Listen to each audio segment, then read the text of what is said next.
Welcome back to Brooklyn Toffee. This is your girl T, and you're now tuned into Brooklyn Toffee Experience. All right, so I've been gone for a while, but it was for good reason. I'm back now, so we're gonna get into some things. All right, it's a whole lot of fuckery going on in the hip hop community, and we're gonna discuss it in this video. All right, first we got on the list Lil Wayne. Now y'all know I always break down the facts to y'all, and then I give my commentary and my opinion afterwards. All right, so Lil Wayne on the list. He had a lot going on this weekend and this past week. Lil Wayne is being sued for $20 million by his former manager / lawyer Ronald Sweeney and Avant Garde. All right, they are suing Lil Wayne for 10% recovery from lawsuits, 10% of the master recording sales, and 17% in commissions from overall management. All right, that they're saying this money is owed to them. Lil Wayne never paid him. Okay, now Sweeney is the main one that is mentioned in the court documents in the lawsuit. Okay, Lil Wayne hired Sweeney back in 2005 when he first became disgruntled with his contract with Birdman's Cash Money Records. Okay, there was a lot going on with that, especially when it came to Drake contract and Nicki Minaj's contract. All right, Birdman was taking royalties from Young Money and was not paying Lil Wayne what he was owed.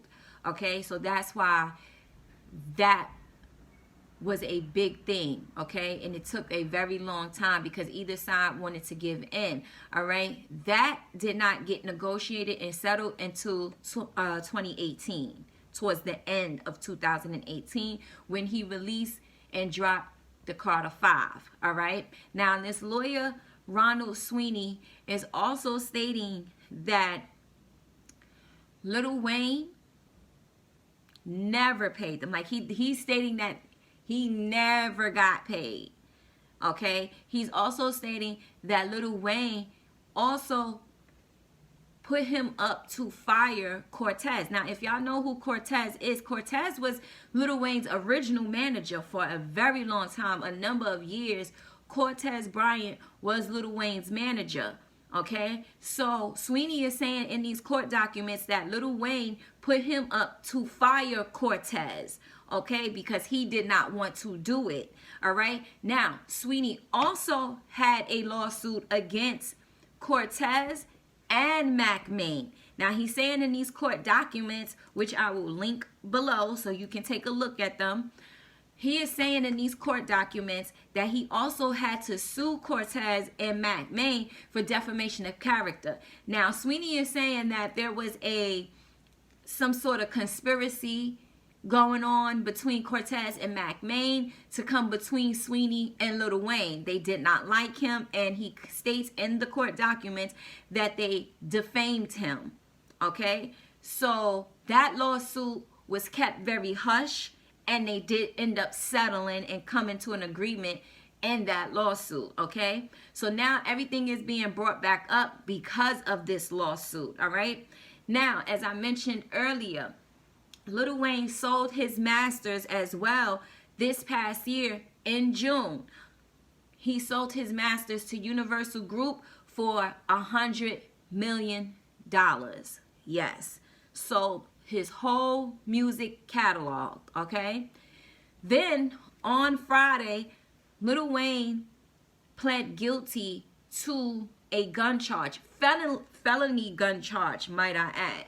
This is a felony gun charge. All right, now the incident in question happened last year in December of 2019. Okay, I believe it was December 23rd is when he got caught on a private jet with a .45 caliber gun, gold plated. Okay, and he also had on the plane marijuana, ecstasy, cocaine, and promethazine, aka lean. Okay, he had all of this on the plane. Now, however, with the drugs on the plane, Wayne did not get charged with any drug charge, okay? He only was charged for the gun, which he stated at the initial incident that it was a Father's Day gift, okay? But of course, they was not buying that because, as we know, Wayne is already a felon. This is not his first gun charge. If we go back to his first gun charge that he actually caught here in New York City, and he did serve time, that ass got sent to Rikers. Okay, so this is not Wayne's first gun charge or being caught with drugs on his bus or his plane. This is nothing new to him. All right. So now with that being said, he had a virtual court date on Friday with the Miami court system. Okay, he did a virtual court date, and in that virtual court hearing, he pled guilty. Out of his own mouth, he said that he was guilty of the charge. All right, so now Lil Wayne goes back to court for this particular felony gun charge on January 28th of 2021. Now, this gun charge that he has been charged with and he has pled guilty to holds a maximum sentence of 10 years. Okay, so we'll see how that goes when he goes for his sentence hearing. Hopefully, he does not have to go to jail and they could probably work something out.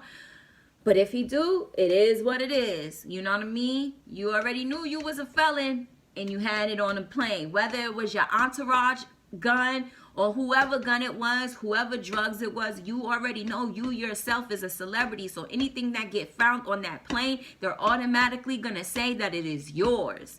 And you being a felon, you should not have taken that risk. Now, let's talk about the masters. Now, my opinion on the masters and him selling his masters for $100 million, honestly, I think it was a dumb mistake. When you have a bunch of rappers, not just rappers, but artists. You know, what was it, a couple years ago? Taylor Swift was just fighting for her masters. You have Kanye, who was just going on a Twitter rant earlier this year about his masters, and he wanted to see everybody's contract with Universal Music Group. Okay, so for you to sell your masters for $100 million, I think was a very dumb move. And also, think about it.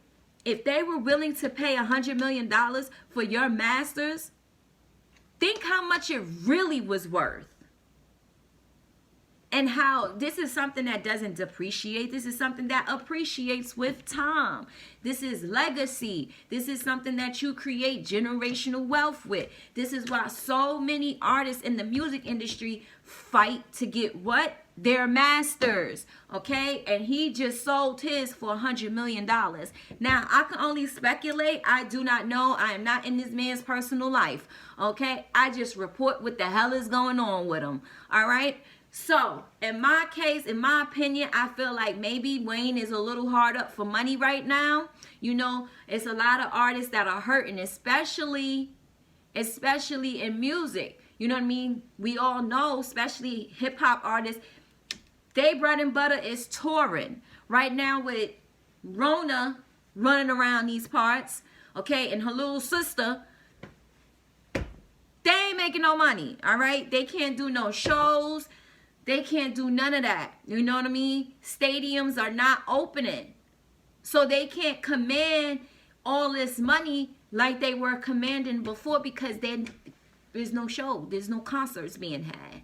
You know what I'm saying? Yeah, they probably could book a little small club appearance, you know, because there are some states where they clubs is open. I mean, we see city girls all over the internet and they just be having a grand old time performing in these, how they say, super spreader events. Even if he does that, you're not commanding the money that you're used to commanding for a arena. So in my opinion, I think that Wayne did it out of desperation. Money is getting low. That bag ain't coming the way it used to. You got to do what you got to do. it is what it is. Moving on. So that's it for Lil Wayne. I mean, all I could do is say, I hope he doesn't have to do a lot of time. I don't wish prison, jail on anybody. But at the same time, come on. You're not new to this. I don't care who's around you. None of that should be on your plane. And mind you, this incident happened, the incident that they're referring to where he caught the gun charge, this incident happened right after Juice WRLD passed away, and that whole thing happened with Juice WRLD. So, and if y'all remember, if y'all go back around that time, they were searching a lot of rappers' private jets and planes and stuff. Even Rick Ross got caught in that, and they grounded his plane to search it. So you got to take this L, Wayne. Plain and simple. You're going to have to take this L. Moving on, though. So the next topic that I did want to discuss is DJ Akademiks. So if you guys haven't heard, this past weekend, there was sort of a roundtable discussion, if you will. And it consisted of people like Tory Lanez, Meek Mill, and 21 Savage. Okay? Now, these three commit to G-checking DJ Akademiks, okay? And how DJ Akademiks move in the game, all right? So, I do have a little of that audio for you.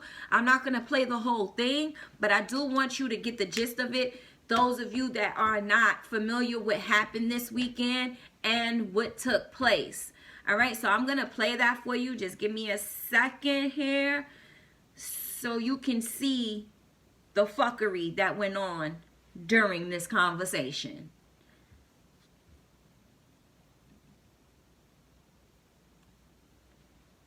Bitch, you feel about everything. You know who Akademiks is, bro? A lot of shit, folks ain't cool, bro. Not at all. Why you feel like that? Why you feel like that? I'm saying from the I respect the idea of it, but the way that the whole Chicago, the way how he was putting that shit, like portraying the shot like that shit was lame. And it was counterproductive for the city. But why you say that? Alright, so look, this shit go both ways though, because I ain't from Chicago, but I didn't learn about this shit that was going on in Chicago from Akademiks. That shit was going on, bro. He was just reporting it. No, he wasn't. Now, I'm going to pause it right there. Now, 21 Savage was the one that said, I didn't learn this from Akademiks. You know what I'm saying? And you're going to see, 21 Savage was more like trying to be the mediator. But I'm going to let y'all continue. Putting it like that, was mocking it. It's different. There's no disrespect to him. Like, I don't got no personal beef with the nigga, but he was mocking it. It's one thing to report something, but to make a mockery of motherfuckers down, that's me. It's something else. Yeah. You feel like he was making a mockery? Why you feel like? I ain't really watched that shit. Like, and pushing the agenda, like, certain niggas, like, low-key, like, trying to say, like, certain niggas got certain niggas whack, putting niggas in weird situations, bro. Yeah, that's what I'm saying. That's the problem. It's too much backstory shit. Like, if a motherfucker thinks something one way, and then they look on the internet and see accents and shit, then it just makes it all worse. Like, if some shit happened between, I don't know, you know me, bro, but I deal with a lot of those people. You feel me? So I'm just asking you, what made you act? I'm not saying in no disrespectful way, but what made you think, like, yo, let me start talking about Chicago niggas? I'm gonna be honest. As I said, I was running a hip hop page, which I covered hip hop news from every place. I don't care where it came from. If there was a nigga in Idaho rapping, I'll be covering that person, right? So it's not a place of, I've never been on some regional shit. Okay? Niggas didn't even know I was from Jersey until I said it. So I've always just covered hip hop. I'll tell you why I cover Chicago in specific. Because I was looking at my outlet as something to serving the people, and every time when I covered drill artists in 2012 to 2013, they were saying, because you obviously, like, if Chief Keef is making a song dissing another person, right? And I cover anything about Keef that has to be related to that song. You know what? A lot of people who are in tune is gonna say, man, that's not fair if you're only gonna cover Keef but not Lil J. Lil J was not a national figure.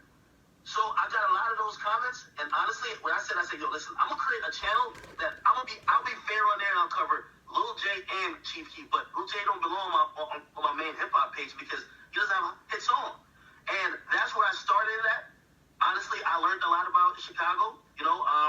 Like I would like to think that as time went along, and even up to the point where I stopped doing that, like I learned important lessons on like how I was doing it and what I was doing, and at a point it even stopped because I just thought like number one it was a little futile in the reason why I was doing it, and number two that maybe the approach may have not been the best one, even though I thought it was when I started. So that's the reason why I don't randomly just picture like it was the audience saying, "Yo, you got to cover if you gonna cover drill, you can't just cover Lil Reese, Lil Durk, Chief Keef, and Fredo Santana, God rest his soul.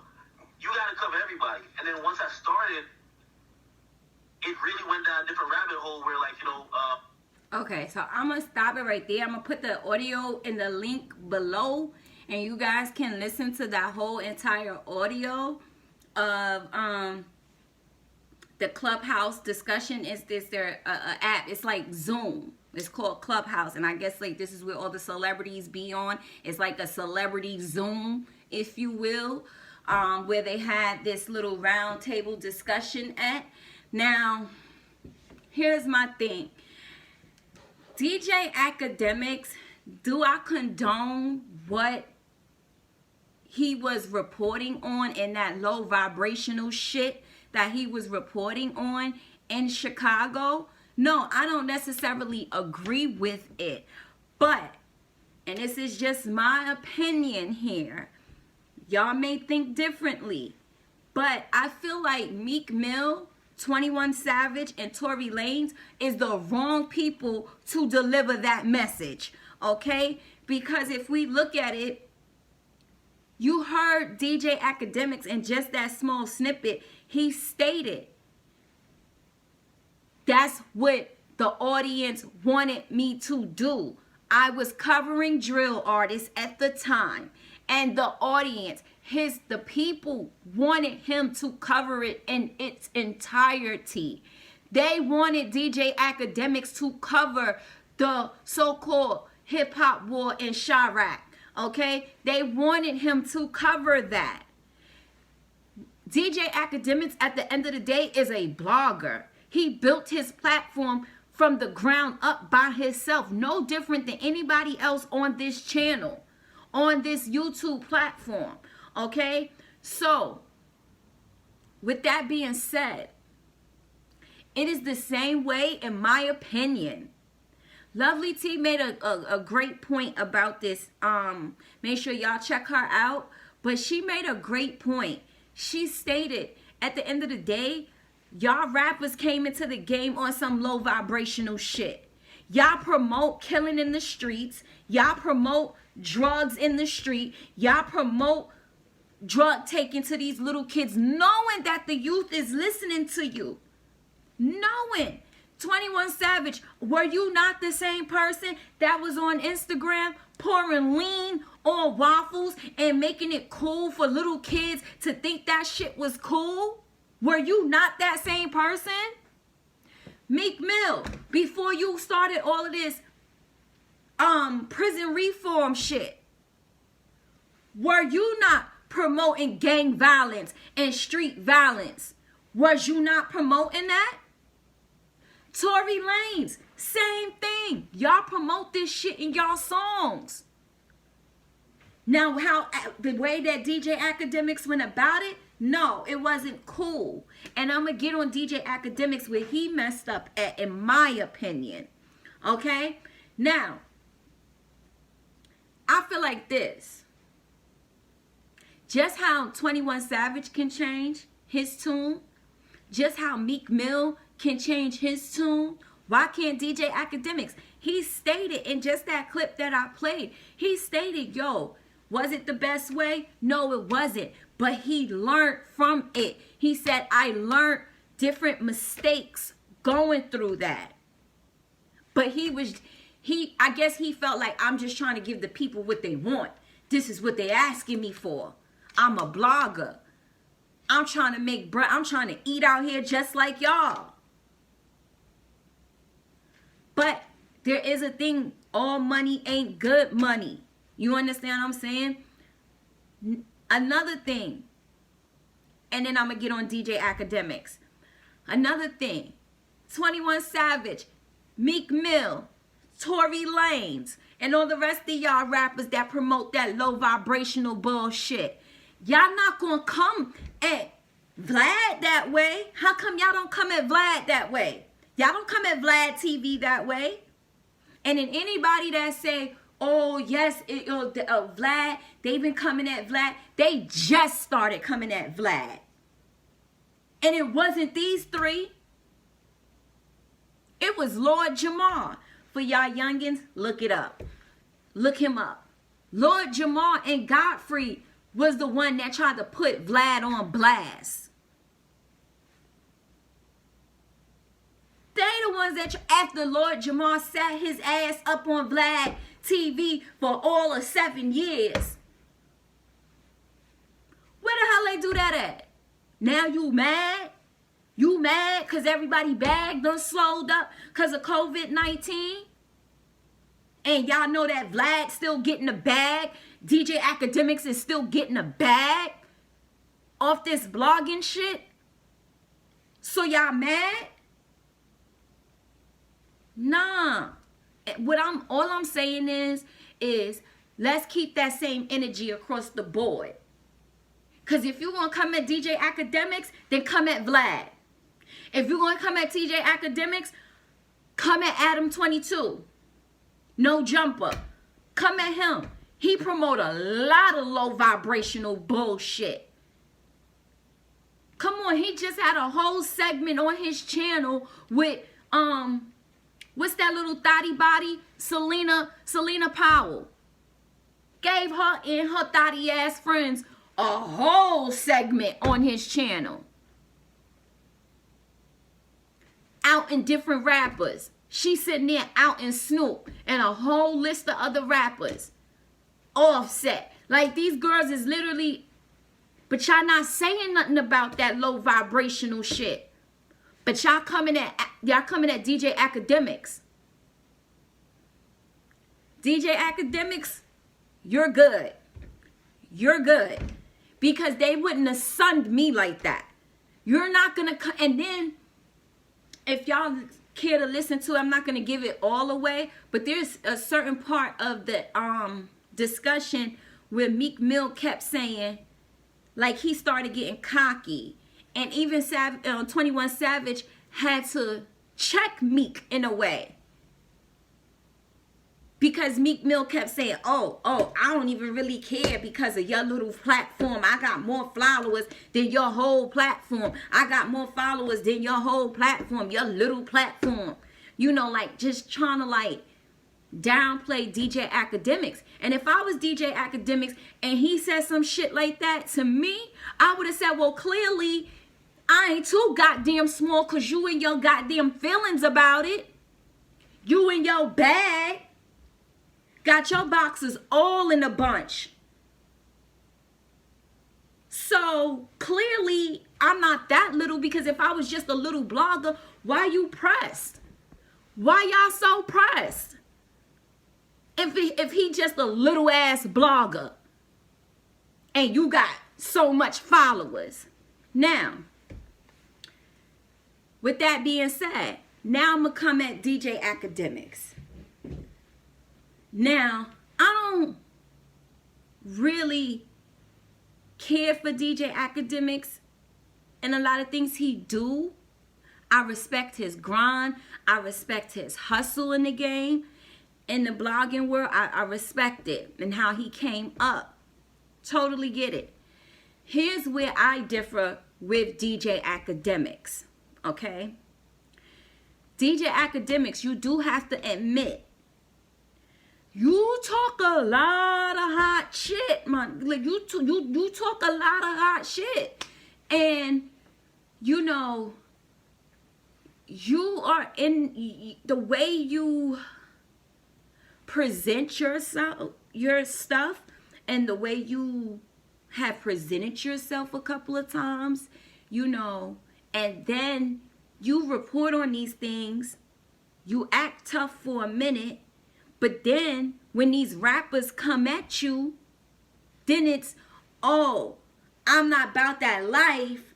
I'm gonna call the cops if any of you dudes try to press me or come at me.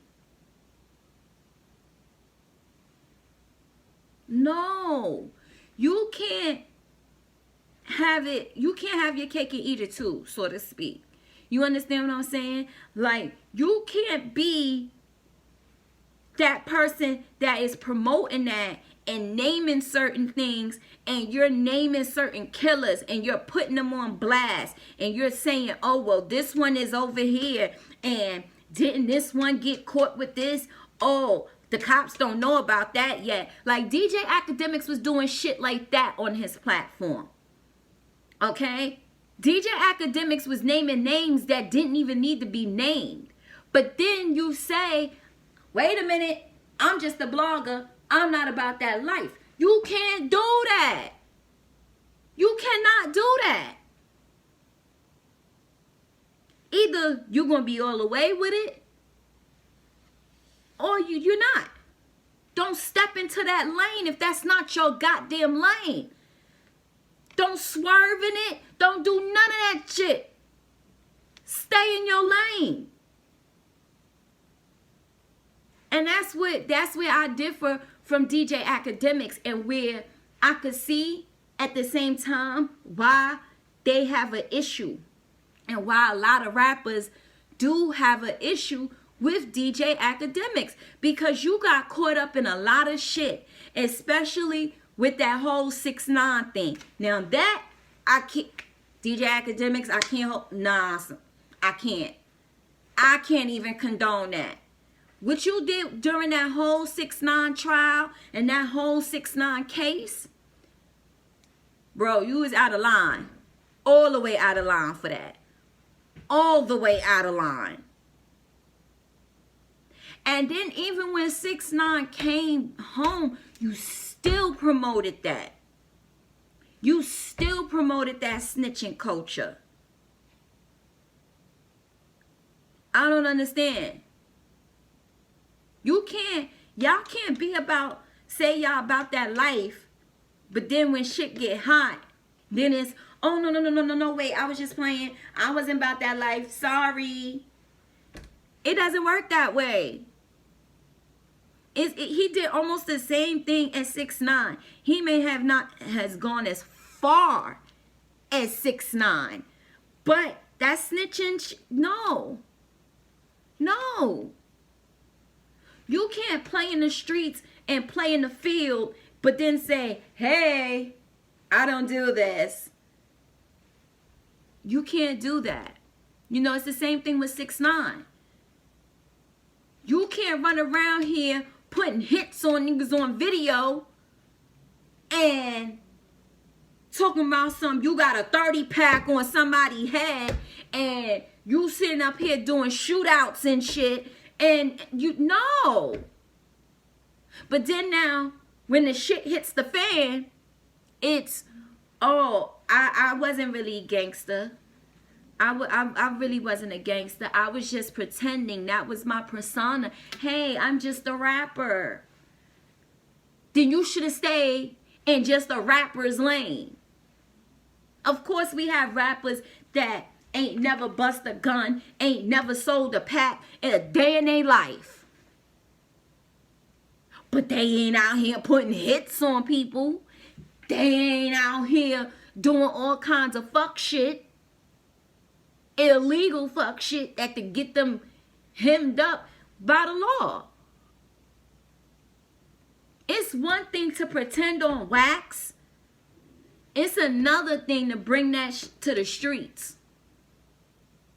And that's why I don't feel sorry for DJ Akademiks too much. I don't feel sorry for any of them people that got caught up. Moving on to Casanova. Casanova is another one. Casanova is another one that got caught up. here it is. You got out. You did right. You got your deal. You're getting money. But yet, you're still in that element. But then when it's all said and done, you want to sit back and now you want to tell the youth and you want to tell people, yo, be careful who you hang around. Don't do this. Don't. It's too late now. You don't put it in the atmosphere. Again, I don't wish nobody prison. It shit not cool. I don't wish nobody to go to jail. But at the end of the day, we got to call a spade a spade. And people got to take accountability for their own shit. DJ Akademiks can't report shit if y'all don't do it. Was he wrong in how he reported that whole thing in Chicago during that whole Chirac war? Yes, I will say that. But at the end of the day, in his defense, y'all gave him the materials to report. That's all I'm saying. If y'all gonna get on DJ Akademiks, then y'all also got to take a look at yourselves. Because if y'all rappers wasn't out here killing each other over dumb shit and you kept it on wax, it's nothing to report. What can he report on? A lot of people blame DJ Akademiks for Chief Keef almost getting killed. I beg to differ with that.